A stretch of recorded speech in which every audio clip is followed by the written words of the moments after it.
Of AP is twice किसका, n+1th term.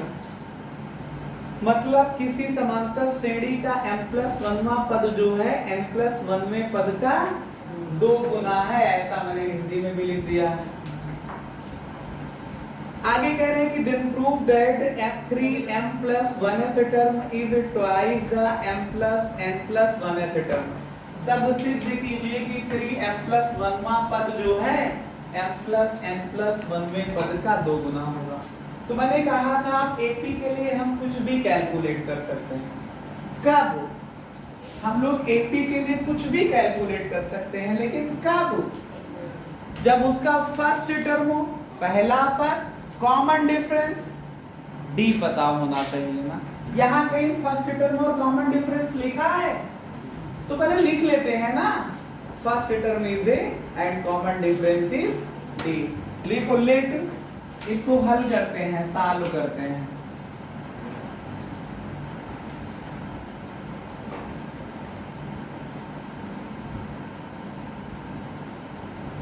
First term,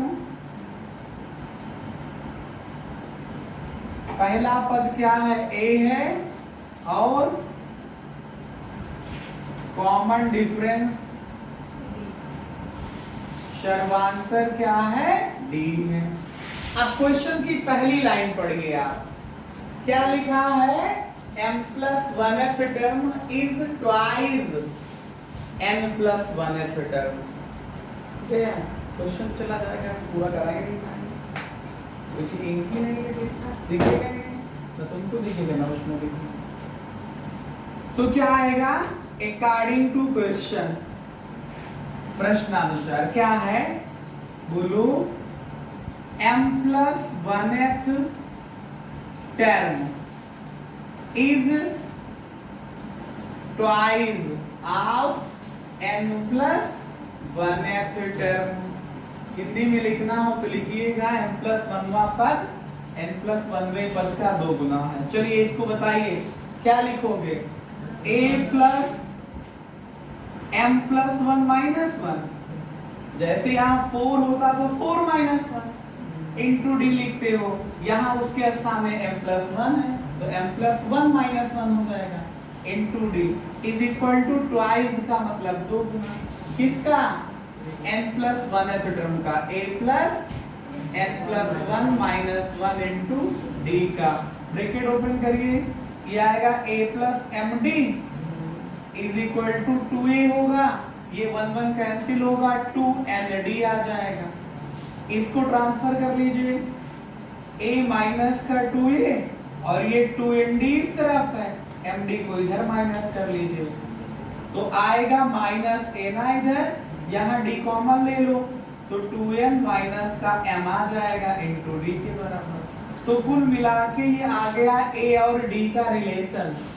किसका किसका रिलेशन आया, अब हम निकालने जा रहे हैं एक साथ, ध्यान से देखिएगा किसको निकालने जा रहे हैं। अब m+n+1th टर्म अपान, नहीं इसको लिखिए 3m+1, क्या लिखिए, 3m+1th टर्म अपान m+n+1th टर्म। जब भी इस तरह प्रूफ कराना रहे कि ये 2 गुना है या 3 गुना है तो आपस में उनको डिवाइड कर लीजिए, उस वैल्यू को कैलकुलेट कर लीजिए, बाद में ट्रांसफर करके देख लेंगे कि 2 गुना है कि 3 गुना है कि 4 गुना है। ठीक है, जब भी रेशियो निकालना रहे तब भी ऐसे कैलकुलेट करेंगे हम।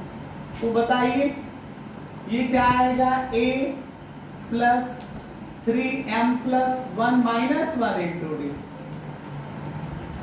आएगा, ये आएगा a plus m+n+1 - 1 into D। बोलो, AP का फार्मूला लगा दिया मैंने nth टर्म वाला, तो ये ऊपर बचेगा a प्लस 3md, नीचे आएगा a plus m+n into D। ऊपर a की वैल्यू पुट करिए, a की वैल्यू देखो, वहां से अगर साइन को माइनस को ट्रांसफर इधर कर देते हैं हम, ये जो आपके पास लिखा था माइनस है, यहां से अगर आप a निकालते तो माइनस में आ जाता 2n - m into D। Bracket open करके रखते हैं तो माइनस का 2m आता और प्लस का m आता इनटू डी। कोई दिक्कत होती है यहां तक? बोलो। तो ये वैल्यू रखने जा रहा हूं मैं, माइनस का आएगा 2n plus m into D और प्लस का 3md अपान में minus 2n plus m into D और प्लस का m plus n into D. इसको सॉल्व कर लेते हैं हम। ये कितना आया? ऊपर कैलकुलेट करिए डी कॉमन लेकर के, डी कॉमन ले लीजिए। यहाँ पे बचेगा माइनस 2n प्लस m और यहाँ पे बचेगा 3m। नीचे से डी कॉमन लीजिए, माइनस 2n प्लस m और प्लस m और प्लस n इंटू डी। यहाँ तक कोई दिक्कत? बोलो।